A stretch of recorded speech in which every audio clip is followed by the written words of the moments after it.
She spent 8 years behind a viewfinder watching everyone else live while her own life gathered dust. Her name was Marin, and she was 31 years old, living in a cramped Austin studio, where morning light bled through cheap blinds onto stacks of unedited photos she kept promising to get to tomorrow. Tomorrow had become a currency she spent freely and never collected. On a Wednesday evening in early October, she finally admitted tomorrow had run out. The martial arts studio sat wedged between a dying antique store and a vegan bakery on South Congress, a street that had gentrified so hard the old Austin soul now came with $20 avocado toast. The building itself resisted change, its brick facade weathered and unpretentious, a relic from before the tech boom painted everything sleek and sterile. Marin pushed through the heavy door into a world she did not recognize. The air smelled like clean sweat and rubber mats. Mirrors lined every wall, forcing her to look at herself whether she wanted to or not. She had been avoiding mirrors. A young woman with a septum piercing and a kind smile handed her a clipboard. "First-class waiver," she said. "You would be surprised how many people walk in thinking they will learn some moves and walk out learning something else entirely." Marin signed without reading. She was too busy cataloging the space through a photographer's eyes, the grain of the wooden beams, the scuffs on the floor that told stories of countless hours of practice. She had spent so long looking through a lens she forgot how to simply be in the frame. The class gathered in a loose circle. And then the instructor walked in. His name was Ezra Cole. He moved like someone who had made peace with taking up space. Tall but not imposing shoulders that suggested he knew how to use them, dark hair curling slightly at his collar. A small scar beneath his right eye caught the light when he turned. He was not handsome in a magazine way. He was handsome in a way that made you want to keep looking. "Welcome to Foundations of Self-Defense," he said, his voice low and unhurried. "I'm not here to teach you how to hurt people. I'm here to teach you how to stop people from hurting you." His eyes scanned the circle, and when they landed on Marin, something shifted in her chest. Not attraction, not yet. Recognition. Like he had seen her before somewhere and was trying to place her. He moved through the class with easy authority, correcting postures with brief professional touches. When he reached Marin, he stopped. "You are holding your breath," he said quietly. "May I?" She nodded. His hands found her shoulders warm through her tank top. "Breathe here. Drop the tension from your neck. Let your shoulders fall." She exhaled and something released inside her, something she had been carrying so long she forgot it was there. "Better," Ezra said, his eyes holding hers a moment too long. "Now widen your stance. You are too narrow. Makes you easy to knock off balance." She adjusted. He nodded, a small smile tugging at his mouth. "Good. Now you are grounded." That single word, grounded, would echo in her mind for weeks. The hour burned her muscles in ways they had not burned since high school soccer on a field long since paved into condominiums. But it was not the physical exertion that left her breathless. It was the way Ezra's eyes found hers across the room again and again. The way he seemed to adjust his teaching when she was practicing. The way she caught him looking and he looked away first. After class, Marin lingered, pretending to check her phone. "First class is the hardest." She looked up. Ezra stood a few feet away, towel around his neck, eyes warm but unreadable. "It gets easier," he said. "Or maybe you just get stronger and stop noticing." Marin managed a smile. "Which one is it?" He considered seriously. "Both, probably." He took a step closer, and she caught his scent, cedar and something clean, like rain on hot pavement. "You coming back next week?" She had not decided until that exact moment. "Yes." His smile deepened. "Good. I will see you then." She walked out into the warm Texas night, and for the first time in years, she felt like she was walking toward something instead of away. 3 weeks later, Marin had learned two things. First, she was far stronger than she had ever credited herself for. Second, she was in serious danger of falling for a man who could probably kill her with his bare hands, but chose instead to teach her how to escape a chokehold with patience and a voice that made her want to close her eyes and just listen. The class became the highlight of her week. She arrived early, making excuses to talk to Ezra, asking questions she could have Googled, but preferred to hear in his voice. During partner drills, they gravitated toward each other with the inevitability of a river finding the sea. No one commented. No one needed to. The chemistry between them had become a physical presence in the room. One Thursday evening in late October, with golden Texas autumn light streaming through high windows, Marin found herself flat on her back on the mat, Ezra positioned above her, one arm braced beside her head, his face inches from hers. "You are still leaving your left side open," he said, his voice rougher than usual. "See how I got past your guard?" Marin could barely hear him over her own heart. She was acutely aware of everything: the heat from his body, the controlled tension in his muscles, the way his eyes had darkened to almost black. "Show me again," she whispered. Something flickered in his expression. He demonstrated slower, his movements deliberate, his hands guiding hers. When he pinned her wrist gently to the mat, she felt the contact like a brand. "You feel that?" he asked. "Yes." "That is the moment you have to decide whether to freeze or fight." He released her and sat back on his heels. "You did not freeze." "No." "Good." He stood and offered his hand. When she took it, he pulled her up with more force than necessary, so she stumbled into his chest. He steadied her hands on her waist. For one suspended moment, neither moved. Then he stepped back and the spell broke. After class, he caught her arm. "There is a coffee place 2 blocks east. They make this horchata cold brew that should not work, but absolutely does." He rubbed the back of his neck. "Do you want to go?" "Not as instructor and student. Just as." He trailed off. "People," Marin supplied. "Yeah. People." She should have said no. She should have maintained boundaries, protected herself from whatever this was becoming. But 8 years of protecting herself had gotten her nothing but a cramped apartment and an emptiness she could not name. "Yes," she said. "I would like that." The smile that broke across his face was worth every risk. The coffee shop was called Paper Moon. Hanging plants cascaded from the ceiling, vintage armchairs clustered around low tables, and the back wall featured a desert mural in shades of terracotta and deep indigo. They settled into a corner booth, and for the first time they talked about things that had nothing to do with stances or escapes. "Tell me about your photography," Ezra said, leaning back, his attention completely focused on her. "Not the technical stuff. Tell me why you do it." Marin wrapped her hands around her glass. "I think I'm afraid of forgetting everything.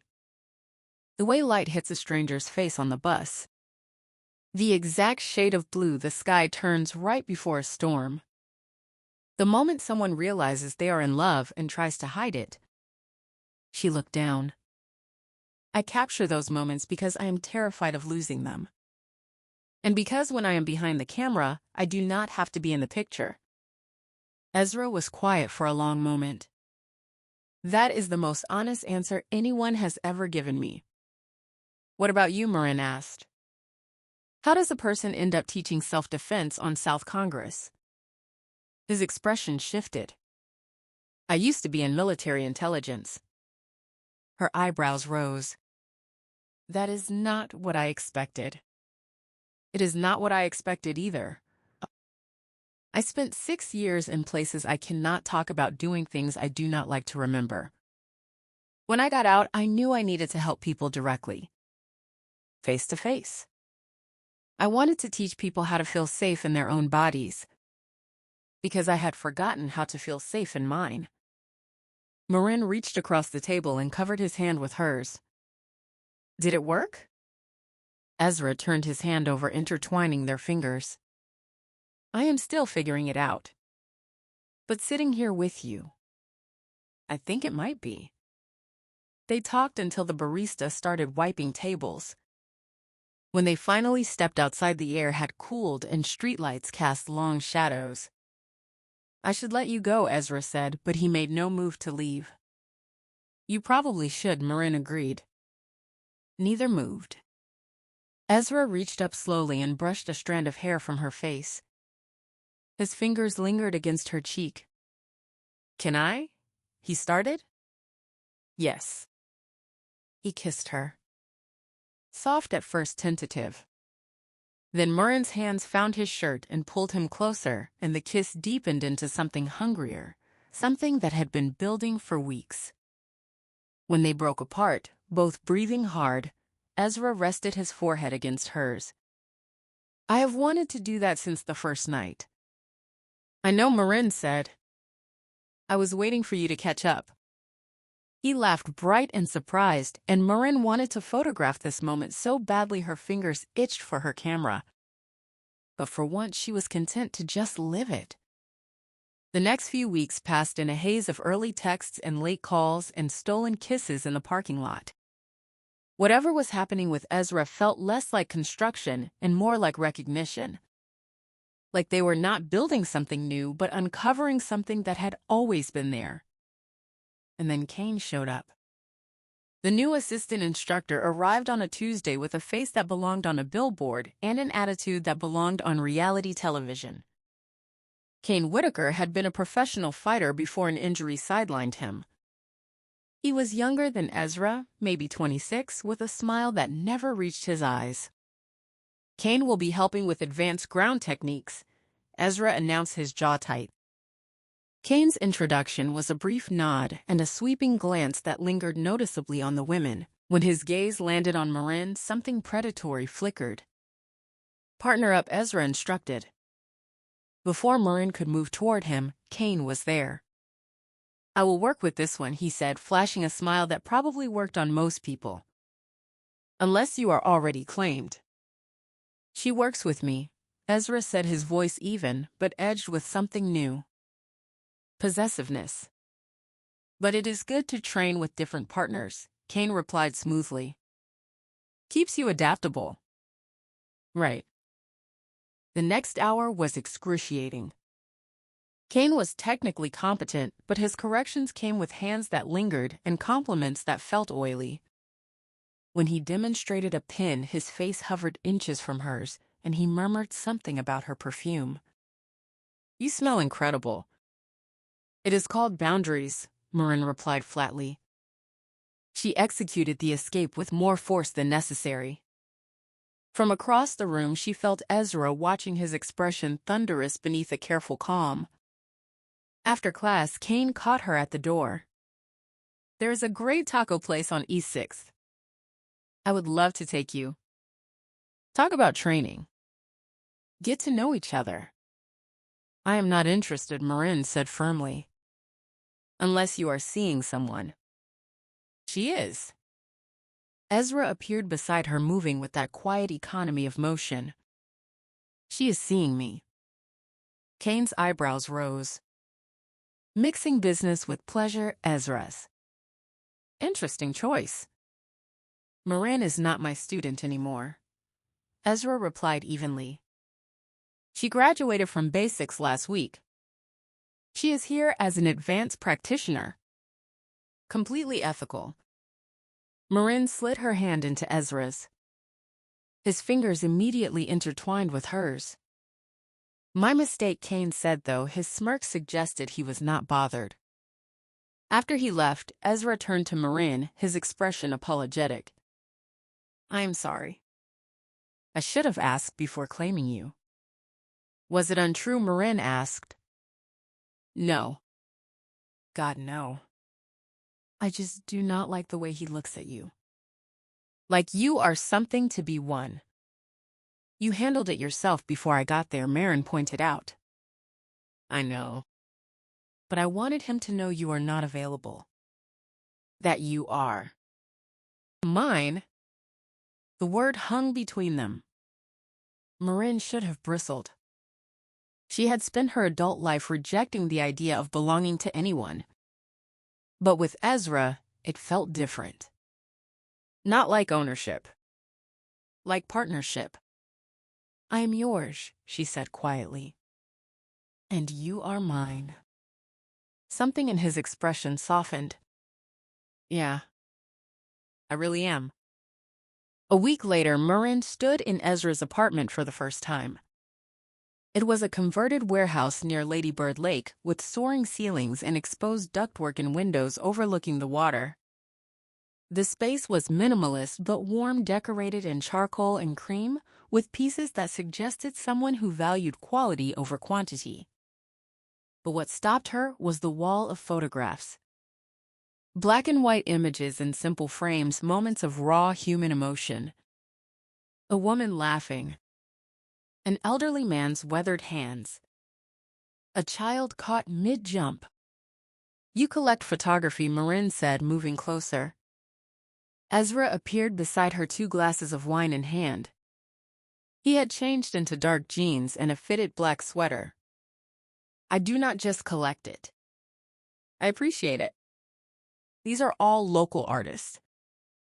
That one, he pointed to an image of a couple dancing in a kitchen, their faces blurred with motion, reminded me of you. The way you see the world. Finding the extraordinary in the ordinary. Marin's chest tightened. Before she could respond, the doorbell rang. Ezra's brow furrowed. He opened the door and Marin heard a woman's voice, smooth and cultured. Ezra, darling. I hope I'm not interrupting. The woman who swept in was stunning in that effortless way that came from money and confidence and a lifetime of being told yes. She wore a cream silk blouse and tailored trousers, diamonds glinting at her ears. Nadia, Ezra said, his voice carefully neutral. What are you doing here? I was in Austin for a conference. Her eyes swept the space, landing on Marin with cool assessment. Oh. You have company. This is Marin. Marin, this is Nadia. We used to date. Used to. Past tense. Marin clung to those words. Nadia's smile was polished and sharp. Date is such a casual word for 3 years of shared history. She extended a manicured hand. It is lovely to meet you. Marin shook it, feeling acutely aware of her simple dress and minimal jewelry. I should have called first, Nadia continued, though her tone suggested she felt no obligation. I wanted to return something. She produced a watch from her designer bag, sleek and expensive. You left this at my parents' house last Christmas. Mother just found it. Last Christmas. 10 months ago. Thanks, Ezra said, taking the watch but not putting it on. You could have mailed it. I could have. Nadia's eyes held his with an intimacy that made Marin's stomach twist. But I wanted to see you. We ended things so abruptly. I thought maybe we could talk. Get some closure. Or. She paused meaningfully. Reconsider. The air in the apartment felt suddenly thin. Marin set down her wineglass. I should go. Give you 2 space. Marin, wait. Ezra reached for her, but she was already moving. No, really, it is fine. I just remembered I need to. You do not have a dog, Ezra said quietly. What? You told me once you never had pets. So whatever excuse you are about to make, it is not going to work. Marin stopped her back to him, her eyes burning. She is beautiful, Ezra. She fits into your world. Look at this apartment. Look at her. And then look at me. I shoot engagement photos for couples who forget my name. I drive a 12-year-old Honda with a dent. I do not. She could not finish. Ezra crossed the room and wrapped his arms around her from behind, pulling her against his chest. You do not what he asked softly? Belong, Marin whispered. I do not belong here. Ezra turned her in his arms so she faced him. His hands framed her face, his thumbs brushing away her tears. You are wrong, he said, his voice fierce. You belong here.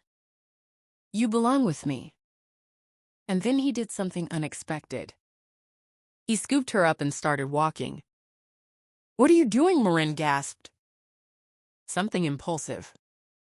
He carried her past a stunned Nadia through the sliding glass door and onto the rooftop terrace. And then he jumped. They hit the water together. The pool was heated, but still a shock after the cool evening air. She came up sputtering, Ezra's arms still wrapped around her, both of them fully clothed and completely soaked. Are you insane? Marin managed, pushing wet hair from her face. Probably, Ezra admitted, but he was smiling. But I needed you to hear me. And you were running. And I could not let you run. Not from this. Not from us. Her black dress clung to her like a second skin. Her makeup was ruined and she must have looked ridiculous. But Ezra looked at her like she was the only person in the world. Nadia does not belong here anymore, he said, his hands cupping her face, water dripping from both of them. She has not for a long time. We ended because she wanted someone who fit into charity galas and society events. She wanted me to be someone I am not. And I am not that person. But Ezra, you are the person who sees me exactly as I am and does not want me to change. You make me laugh and challenge me and look at the world like it is full of secrets waiting to be discovered. His thumb brushed water from her cheekbone. You fit into my world, Marin. Because you are my world. This apartment, the nice things, all of it. It is just stuff. You are real. Marin's heart hammered. You jumped into a pool fully clothed to prove a point. I did. That is completely insane. Maybe. His smile was devastating. But it got you to stop running. She laughed, and then she was kissing him, both of them treading water in his expensive infinity pool in their ruined clothes. It was absurd and perfect and exactly what she needed. When they broke apart, she rested her forehead against his. She is still in your apartment. She is leaving. Ezra said it with absolute certainty. Because there is only room in my life for one woman. And she is currently soaked and beautiful and holding on to me like I am her anchor. You are, Marin admitted. You really are. The next morning, Marin woke to sunlight and coffee, and Ezra's arm draped across her waist. She wore his t-shirt and sweatpants and had never felt more comfortable. Morning, Ezra murmured against her shoulder. Morning, Marin replied, turning to face him. His hair was chaos, his jaw shadowed with stubble, his eyes heavy with sleep. He had never looked better. How did you sleep? Better than I have in years. She traced his jaw with her fingertips. I am sorry about last night. Running like that. Do not apologize. Ezra caught her hand and kissed her palm. Nadia showing up was terrible timing. Your reaction was understandable. Still, I should have trusted what we have. You are trusting me now. His eyes held hers steady and warm. That is what matters. Later, after eggs and avocado and toast arranged with care, he brought up an idea. I have a proposal. A bet, actually. Marin raised an eyebrow. I am listening. You have been training with me for almost 3 months. You have gotten incredibly good. But there is one thing you've never done. which is, take me down. It was true. In all their sparring, she had never successfully swept or thrown him. He was too experienced, too balanced. So here's the bet. You have until the end of the year. If you can take me down legitimately, no tricks, you get a year of dinners at any restaurant you choose. And if I cannot, you have to admit in front of the class that I am the best instructor you have ever had. His grin was playful, but his eyes were serious. But that is not really why I am proposing this. No. Marin moved closer. No. Ezra reached for her hand. I am proposing this because I want a reason to keep you close. To have dedicated time that is just ours. Where I get to teach you and touch you and watch you get stronger. His free hand cupped her face. Because every day I get to see you is a good day. And I am selfish enough to want as many of those as I can get. Marin's breath caught. That is very manipulative, she said softly, but she was smiling. Completely, Ezra agreed. Is it working? Instead of answering, she kissed him. When they broke apart, she extended her hand. We have a bet. Ezra took her hand, but pulled her close and kissed her again. Good, he murmured. Because I plan on making it as difficult as possible, confident Marin challenged. Always. But I will tell you a secret. I kind of hope you do take me down. Because watching you succeed at something you set your mind to, that is about the most attractive thing I can imagine. The weeks that followed were a masterclass in frustration and growth. She threw herself into training. She studied videos of throws and takedowns. She practiced footwork until her neighbor banged on the ceiling. She tried to trick Ezra with feints and once with a fake injury he saw through immediately. Nice try, he said, catching her. But you telegraphed that from 3 moves away. How did you know?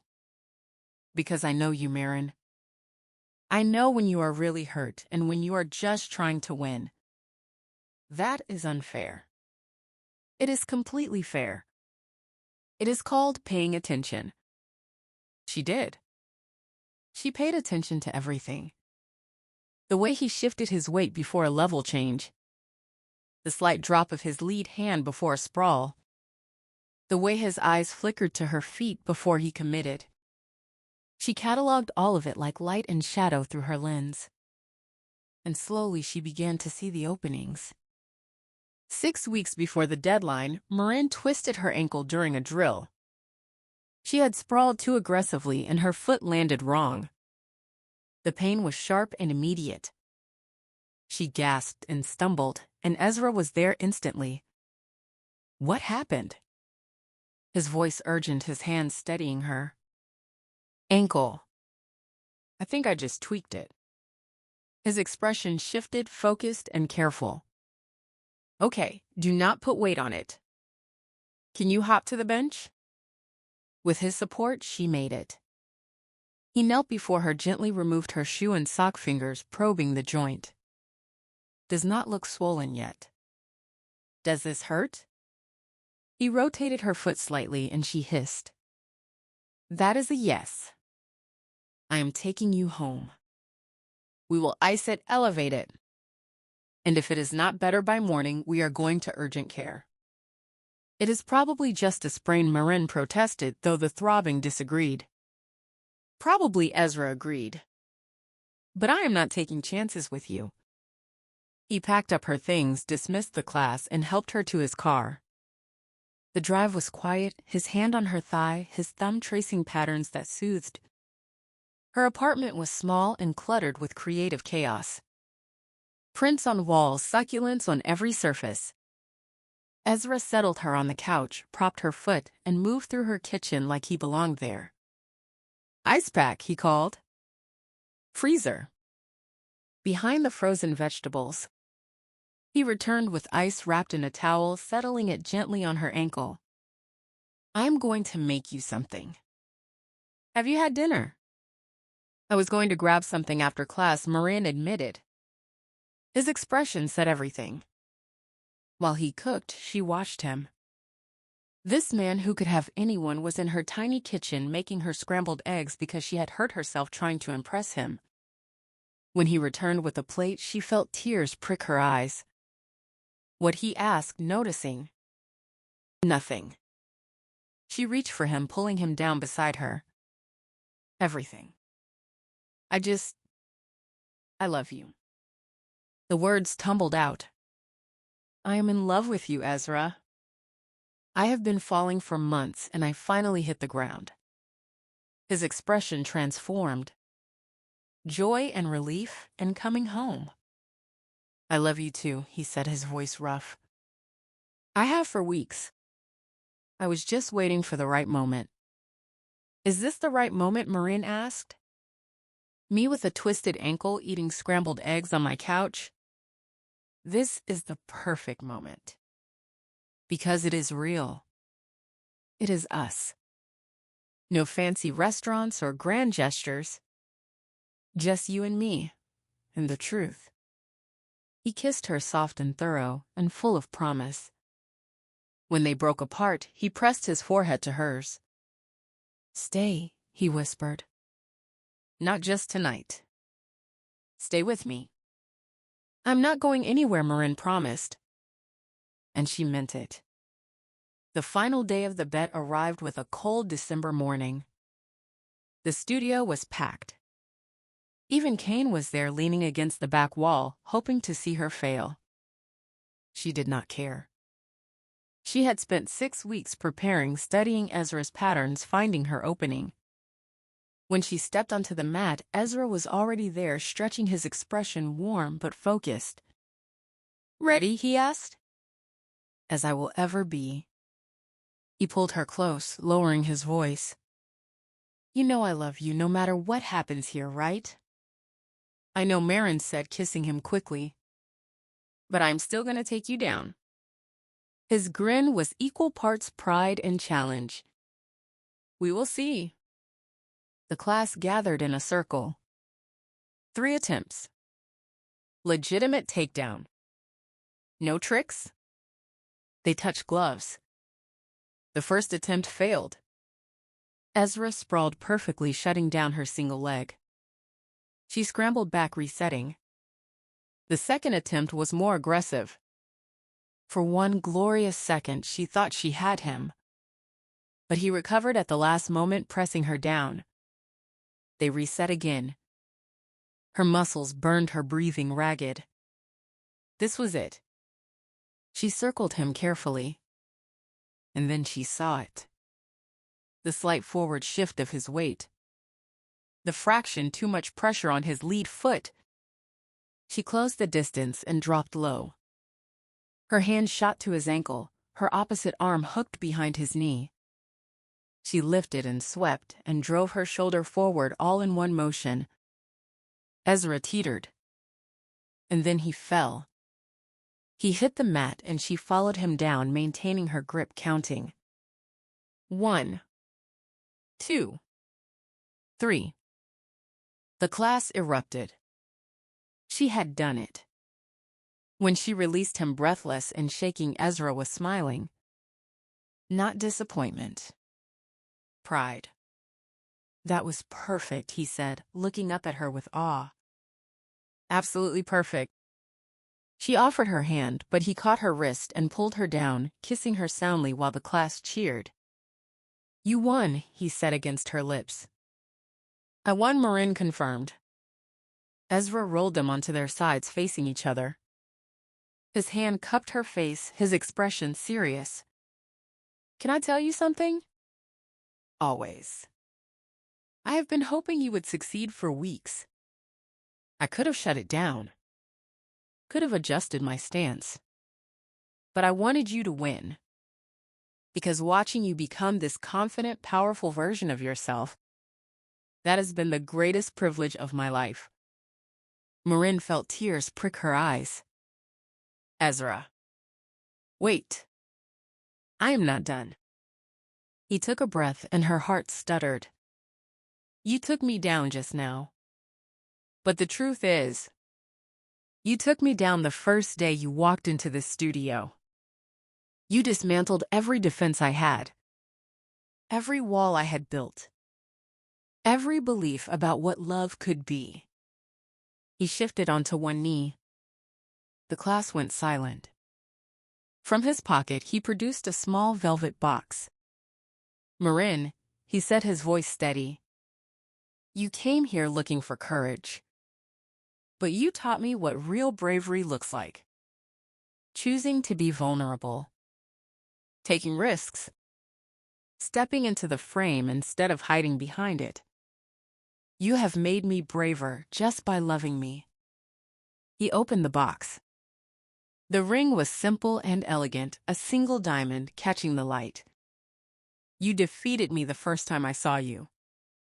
You have been winning ever since. And I only want to keep falling. As long as it is into your arms. Marin, will you marry me?" Her vision blurred with tears. But she could see him perfectly. This man who taught her to fight but loved her gently.